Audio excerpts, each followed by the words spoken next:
Hi everyone, in front of me I've got Samsung Galaxy M23 and let me share with you how to reset camera settings on this device. So first of all, let's enter the camera app, and I hope that you can see those grid lines. I've applied them before I've started the recording, and it is because I'd like to show you the actual visual evidence that the reset option will work. So in order to reset the settings, we have to enter the settings, which are in the left upper corner, so let's tap on it. And here we have to scroll down to the very bottom. As you can see, we've got the reset settings option, so simply tap on it and confirm it just by tapping on reset. And as you can see, we just got back actually automatically to the camera, and this is the very first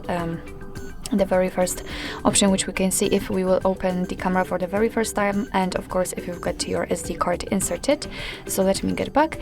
And the second evidence, you cannot see the grid lines, so this is so it basically means that we just successfully reset all camera settings. So actually this is it. This is how to reset camera settings in your Samsung Galaxy M23. Thank you so much for watching. I hope that this video was helpful, and if it was, please hit the subscribe button and leave the thumbs up.